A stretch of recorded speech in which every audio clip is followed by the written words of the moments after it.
আসসালামু আলাইকুম। কেমন আছেন বন্ধুরা? আশা করি যে যেখানে আছেন সবাই অনেক বেশি ভালো আছেন আল্লাহর রহমতে। আমিও ভালো আছি আলহামদুলিল্লাহ। আজকে শেয়ার করব পটলের একটা সহজ রেসিপি, একদম মুখে লেগে থাকবে এরকম সুস্বাদু মজাদার, ভীষণ ভীষণ মজাদার একটা রেসিপি শেয়ার করব বলতে পারো, একদম ইউনিক রেসিপি। এক এই পটল রেসিপি থাকলে কিন্তু মাছ মাংস কষা এক সাইডে রেখে শুধুমাত্র এই পটল দিয়ে ভাত খাওয়া হবে, এতটা মজা। কিভাবে এই সহজ রেসিপিটা বানাবো সম্পূর্ণ ভিডিও দেখতে থাকো, একটা লাইক দিয়ে ভিডিওটা স্কিপ করবে না।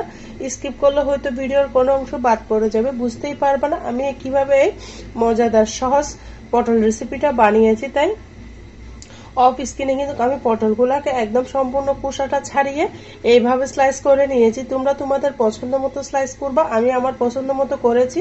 তারপর নিয়েছি আলু, এখানে আমি 2টা আলু নিয়েছি বড় সাইজের। দেখো আলুগুলোকেও আমি পটলের মতো কাট দিয়েছি।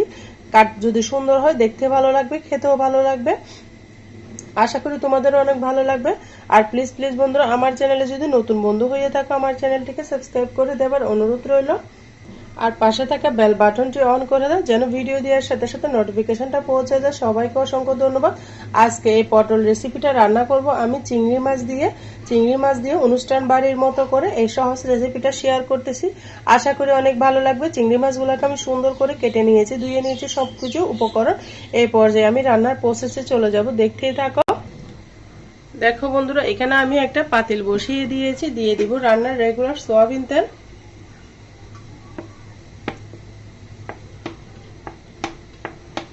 একদম সহজ ওয়েতে দেখাবো, কোনো ঝামেলা ছাড়াই বলতে পারো এই রান্নাটা দেখাবো।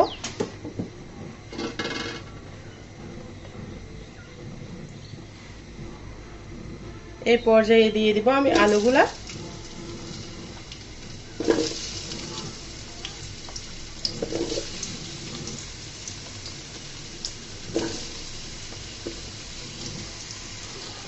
দিয়ে দিব আমি এখানে স্বাদ মতো লবণ। তারপর দিব সামান্য পরিমাণের হলুদের গুঁড়া, দিয়ে সুন্দর করে নাড়াচাড়া করে মিশিয়ে দিব। বন্ধুরা, কারেন্টটা চলে গিয়েছে, এখন যে কারেন্টের প্রবলেম হচ্ছে, হুটহাট করে কারেন্ট চলে যায়, সেই জন্য ভিডিওটা হয়তো একটু অন্ধকার আছে, তোমরা সবাই মানিয়ে নিবা। দেখো বন্ধুরা, আলুগুলোকে আমি সুন্দর মতো ভেজে নিব।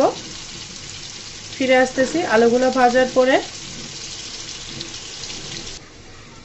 দেখো বন্ধুরা, ফিরে এলাম আলুগুলো ভাজার পরে। কালারটা চেঞ্জ হয়ে গিয়েছে, দেখতে পাচ্ছ।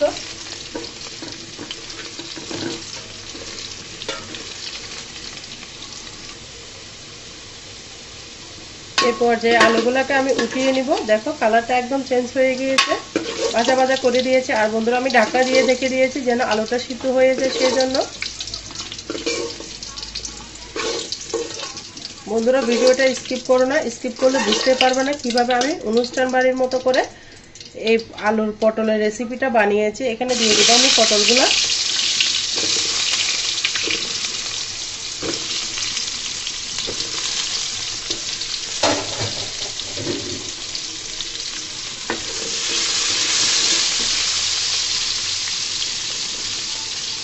দিয়ে দিচ্ছি সামান্য পরিমাণে হলুদের গুঁড়া, দিয়ে নাড়াচাড়া করে দিব।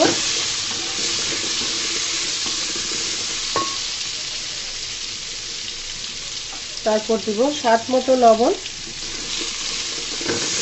দিয়ে আবারও নাড়াচাড়া করে দিব।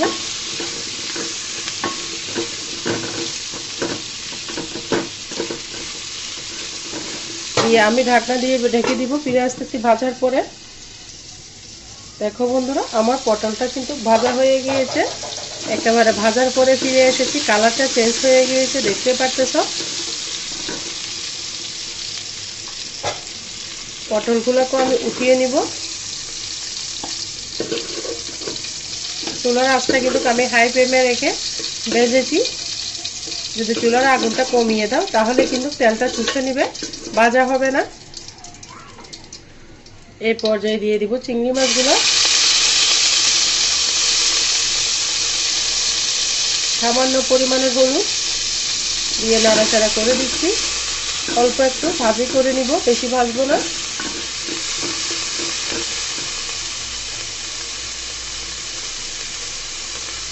দিয়ে দিয়েছি সামান্য করে লবণ।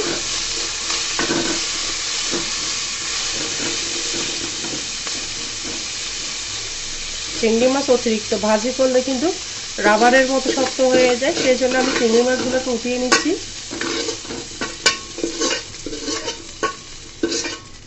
দেখো বন্ধুরা, উঠিয়ে নিলাম। আবারও কিছু তেল দিয়ে দিচ্ছি।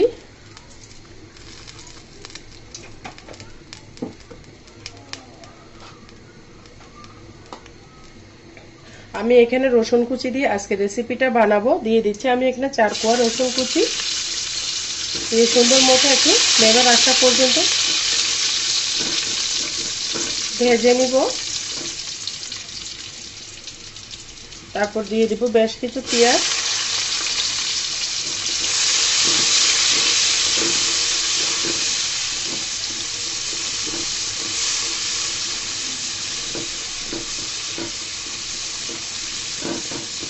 এগুলাকে আমি ভাজা ভাজা করে নিব, একটু বেরেস্তার কালার করে নেব বন্ধুরা।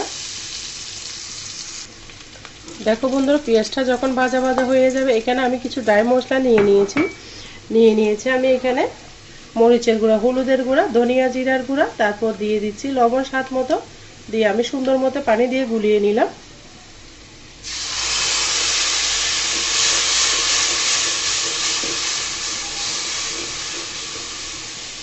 সুন্দর করে আমি তেলের মধ্যে দিয়ে দিয়েছি। অপর চুলার মধ্যে আমি গরম পানিটা বসিয়ে রেখেছি।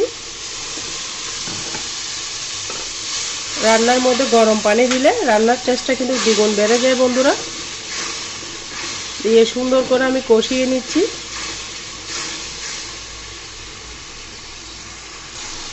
দেখো বন্ধুরা, মশলাটা আমার কষানো হয়ে গিয়েছে, তেলটা ছেড়ে দিয়েছে। এই পর্যায়ে অ্যাড করে দিব আমি ভেজে রাখা আলুগুলা।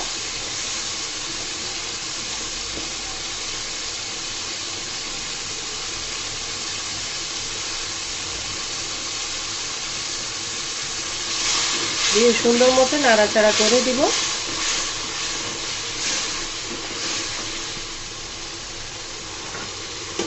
অল্প একটু পানি দিয়ে ঢাকনা দিয়ে রেখে দিব।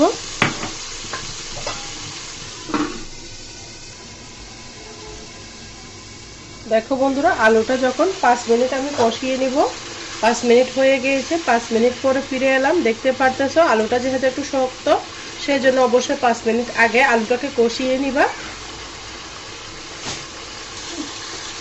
তারপর আমি এখানে দিয়ে দিব পটলগুলো, ভেজে রাখা পটলগুলো দিয়ে দিলাম। দিয়ে আবারও নাড়াচাড়া করে দিব।